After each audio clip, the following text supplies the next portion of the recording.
Hey boys, what's poppin'? Today I have a video for the game I love dearly, Ready or Not FPS Guide 2022. This game is honestly awesome, and even though this video might not get a lot of views, I still want to make an FPS guide on it because devs really take care of the game and always push it to the next level. Obviously it's not a sponsored video, just my personal opinion. It is pretty rare to see that nowadays. Anyways, let's get right into it. So as I said, today we have an FPS guide on Ready or Not. I will help you increase your FPS to the maximum, decrease the lag, and increase the overall smoothness of the game. And firstly, I will also show you the best Windows settings that you can have that is going to increase your performance in the game further. Now quickly, just to say, this guide won't work magic on old PCs. It will definitely increase your performance, but on some PCs you really need to upgrade them if they're too old. Please comment down below your specs if this guide somehow doesn't help you out, and I will make sure to personally check them out and tell you what I can and what I know. One more thing, I just want to apologize for the fan noise and the cars and stuff. It's super hot. I have to have my windows open and the fan, obviously I'm literally dying in heat. And now finally, without further ado, let's get right into the video. Alrighty, so next up what we want to do is update our drivers and windows. Talking about drivers, it is mainly the GPU drivers. Did I forget to mention that all of these tweaks, or whatever you want to call them, work both on Windows 10 and Windows 11?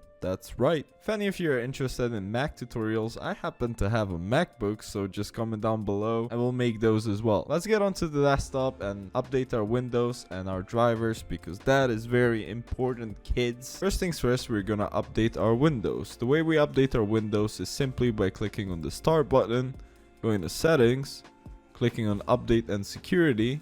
The first window that will pop up is Windows Update. It's right here on the left bar, so just make sure to click it in case it doesn't, and click on check for updates. And there we go, we have one update to download. It already downloaded. That was pretty fast. And now it's going to install, and it did, and it's simple as that. For the bigger updates, you might need to restart your PC, so do not worry, do not get scared if your PC hasn't been updated for a while. Especially, you're going to have to restart your PC. After that, just make sure to restart your PC and the updates will apply. After that, what we want to do is update our GPU drivers. The way you update your GPU drivers is, for example, if you have Nvidia, make sure to download Nvidia Geforce Experience. If you have AMD, make sure to download AMD Software Adrenaline Edition. That's it. So yeah, make sure to download that. So once you've downloaded Nvidia GeForce Experience, I'll make sure to leave down the link in the comment section below for both of the graphics card. It should look something like this. It's going to be in your bar. Do not worry, this is a very great software if you have a GeForce card. I have a GeForce card, so I cannot show you the AMD way right now, but in the future I'll be able to do it, so do not worry about that. It is pretty simple. It's pretty much straightforward. It's the same as this, kind of, just a different interface. Make sure you open GeForce Experience, don't get too off the topic, and click on drivers. And we already have a driver that's ready to download. I did not really update my GPU drivers, shame on me, but in case you don't see anything here, make sure to click on check for updates. If there is an available update, it's going to appear down here under available. Make sure to click on download, and it's going to start downloading. So we're gonna wait for it to download, and then you get a first-hand experience on how to install this beauty. Once the download is finished, what you want to do is click on custom installation, say yes. It's going to say preparing to install, and we'll make sure to select all the options that we can. Perform a clean installation. This bar is for people that usually do not update their drivers very often. I'd suggest doing this every once in a while. What it means basically is that restores all the settings on your card, whether that be AMD or Nvidia, to like default, so everything is going to be default, even the options you set in the control panel for both of the cards. I do not need to do this right now, but if you do not update drivers regularly, I'd suggest you do it. So if you want to do it, just click here and click on install. While the GPU drivers are installing, your screen is going to go black for a second or two, maybe twice even. Do not worry, that's normal. And also softwares that use your GPU might crash as well, but as I said, that is completely normal, so do not worry about that. This is just like a disclaimer or something. So as you guys can see here, it is finished. It is going to say installation has finished. You're going to go ahead and close this, and now what we are going to do Check for updates again just to be sure. And it says you have the latest Geforce game ready drivers, and that's pretty much it. Now that we've done that, what we want to do is go to our Nvidia control panel or AMD control panel. Both are the same thing pretty much. And we're going to click on adjust image settings with preview and make sure you use the advanced 3D image settings. After that, you're gonna click on take me there, simpler like that, or you can click on manage 3D settings. It is your choice, and make sure to copy these settings right here.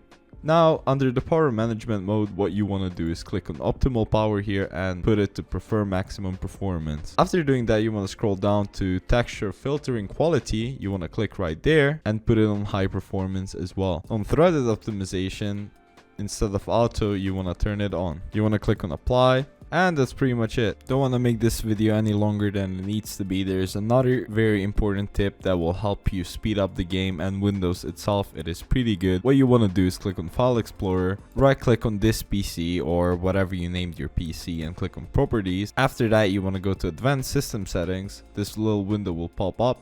You see the performance tab all the way up. You want to click on settings right there and you get performance options. I'd like you to copy these settings. These settings are the ones that will save a nice appearance to your Windows and also make it a lot faster. However, if you want, you can just click on adjust for best performance, that will disable all of these checkboxes, but your Windows will look a tad bit uglier. If that doesn't matter to you, go ahead and do it. It will help you out a lot. I promise you'll see the changes instantly. And that should be pretty much it when it comes to optimizing your PC. Now that we've optimized our Windows for ready or not, it is time to get into the game and tweak our settings. It is going to be the last and a very important step in this guide, so let's get right into the game. So just before you start, you want to click on play on Steam, and you'll get this option whether to play it on DirectX 11 and DirectX 12. On the newer PCs, DirectX 12 is supposed to give better performance, but it's still in beta. So I'd suggest going for DirectX 11 since it's the more stable version. And finally, here we are in the game. As you guys can see, it is early access June 29, 2022. So it is definitely the latest FPS guide on this game. So we'll go to options, and here we'll have the game options. We're gonna go ahead and show FPS, so we could compare the previous FPS results with the ones we will get with this guide. So after that, we'll go with graphics. Do not touch the preset yet. We have screen mode here. Make sure it's full screen. It is the most optimized screen mode for any game pretty much. So any game, full screen is the smoothest that it can be. Now the resolution, this is up to your personal preference, but the lower the resolution is, the more FPS you'll have. Now we have resolution scale as well. And the lower this is also, the more FPS you'll have. But keep in mind that the picture will get a bit blurry. So I'd suggest minimally putting it down to 80 for the best experience. Field of view, you don't have to touch this. Underneath, we'll see mirror reflections. We'll go with the disabled, and after that, we'll apply these settings, and then we're going to advanced graphics settings as well. First of all, we have texture quality. Make sure we put it on medium. Shadow quality, put it all the way to the left. Post processing quality, same stuff. Anti-aliasing low. VFX low. View distance will go with medium as well. Frame limit will be to the highest because that's your monitor's highest capacity. So I have 144 Hz monitor, so it's on 144. It's max. Monitor blur, make sure to disable it fully. Make sure VSync is disabled as well. Flashlight bounce light off. World decals enable. You can keep this on. It won't really matter as much. If we scroll down, we'll see everything here disabled. These on off and off. DLS as well. Nvidia Reflex low latency we want to enable, plus boost, and after that we're gonna click on apply. Keep in mind that Nvidia Reflex low latency is only for Nvidia graphics card users, so if you're running AMD you probably won't have it. And that was pretty much it. I hope this guide will help you out. If it didn't, once again, comment down your specs in the comment section below. I'll appreciate it if you do that a lot. At least I gain some experience like that as well. Thank you guys so much for watching, and peace out.